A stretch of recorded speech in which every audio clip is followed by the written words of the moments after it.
Hello everyone! So, welcome back to my vlog. And tonight, alas 10 na, magpapak ako ngayon ng mga kailangan ko sa seminar. So, magka-travel ako, punta ako ng Manila. For 2 days kami doon. 2 days yung seminar namin, Monday and Tuesday, pero bukas Sunday is magka-travel na ako after lunch. So, Saturday night ngayon, magpapak ako and nakalista naman na sa scratch paper yung mga dadalhin ko. So, i-ready ko na lang siya. And na-realize ko na wala pala akong mga traveling essentials like yung mga traveling bag, tapos yung mga maliliit na bottles kasi hindi naman talaga kami matravel. Hindi naman kami namamasyal masyado. So, yun, wala kaming mga ganun. Tapos, ano pa ba yung mga wala ako? Basta yun, yung mga maliliit lang na nalagyan sana ng shampoo and conditioners. Wala ako nun. So, pati lalagyan ng toothbrush tsaka toothpaste sana na kahit may ano lang. So, magtitingin na lang ako dito sa bahay kung ano yung pwede kong gamitin plastic. Kasi sayang naman kasi saglit lang naman doon. 2 nights lang, 2 days. So, hindi naman as in sobrang mahaba yung seminar namin. So, yun, magpapak lang ako. So, i-vlog ko din yun, guys. So, eto na guys, yung naihanda ko ngayon. So, may towel, tapos yung mga iba kong gagamiting damit. Tapos yun, lalagyan ko ng underwear. Para, eto, kasi may ano na siya, bitbitan na siyang ganyan para pag pupunta ako ng bathroom doon, andyan na lahat. Diyan ko na ilalagay yung mga skincare siguro. Minsan ako na dyan para isang bitbitan ako doon sa bathroom. Kasi mag-share lang kami doon guys. So, mabilisan lang talaga. So, etong nandito sa pinakagilid, yan yung gagamitin ko for travel. Ito yung bag na gagamitin ko para sa mga yan. So, hindi ko alam kung magkakasya. And then, bibili ako ng isang paper bag bukas para naman sa shoes and dun sa mga slippers na dadalhin ko. And umbrella, dun ko na lang din ilalagay. So, ayan, tignan natin guys kung magkakasya.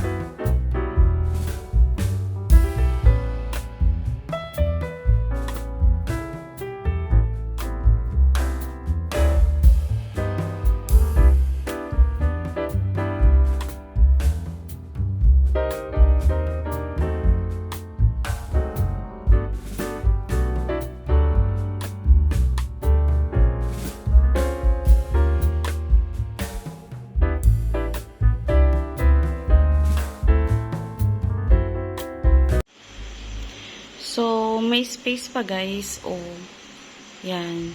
Meron pa tayong space dito. So, pwede siguro yung makeup kit ko dito. And then, mga umbrella. So, check ko pa. Kasi may space pa talagang malaki dito. Konti na lang naman yung kulang. So, okay pala itong isang bag ng backpack. For 2 days lang. And, yun nga, kung meron mang kailangan ko pang ilagay. So, sa paper bag na lang. And then, may i-hand carry lang akong sling bag. So, yun. Of course, guys, hindi mawawala ang food. Kasi kailangan ko nito sa bus.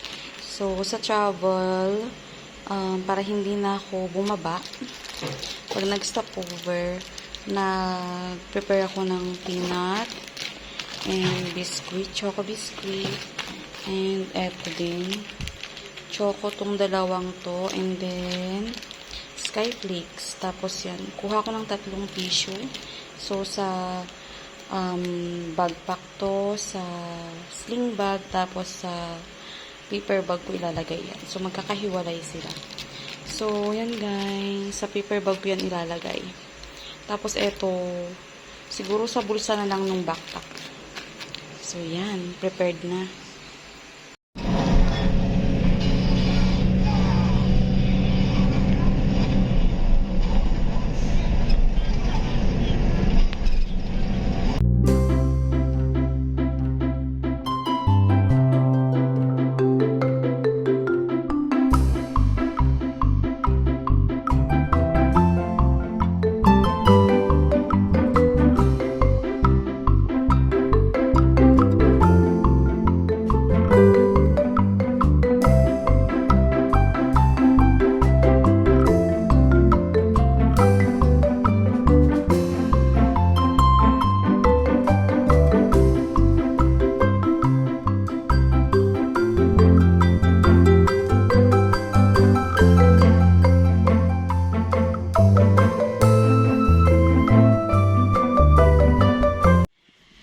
So guys, sa mga hindi nakakaalam, nagtatanim kami dito sa bahay ng mga gulay. So eto yung talong, tsaka eto yung sili.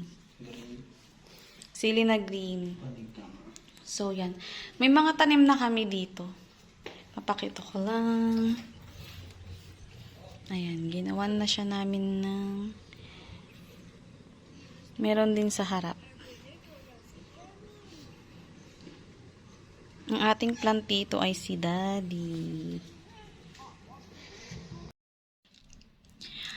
Actually guys, nakarating na ako nung kahapon pa from orientation ko sa Manila. Tapos, ayun, galing na ako sa school, sinamahan ko yung anak ko. Tapos, ngayon day off ko naman. Kaya magliligpit lang din kaunti dito maglilinis. Tapos, yun, bumili kami ng mga itatanim naming gulay. Kasi maluwang naman yung bakuran dito sa bahay. Tapos sayang din. So, yun. So, kung namamalengke ka sa palengke, malalaman mo na sobrang mahal nung mga gulay. So, sabi ko kasi, sa asawa ko magtatanim kami, is sobrang laki na matitipid namin. Tsaka, ang laki din kasi ng space dito sa bahay. Diyan sa harap, tsaka dito sa side may space pa kahit dun sa likod.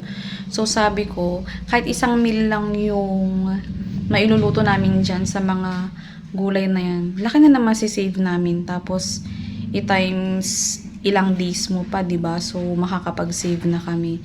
So, kung ikaw is may space ka, kahit konti lang yung space mo, kasi dyan sa side, konti lang yung space namin, pero nataniman pa rin namin siya. So, para-paraan lang talaga, guys.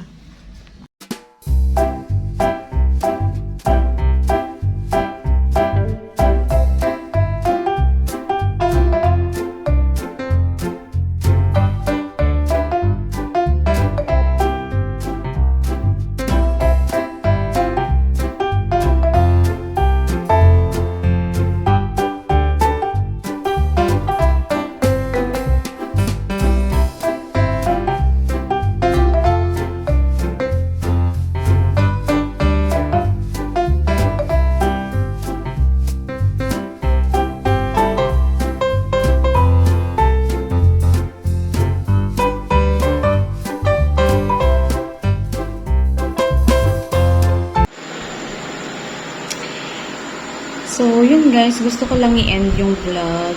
And bukas, back to work na ulit ako. Inaayos ko lang yung gamit ko for sa office kasi may mga nagawin akong madami bukas. Kasi almost ilang days din ako nawala sa office. So, yun. Gumagawa ko ng to-do list. And back to work again after ng aking orientation.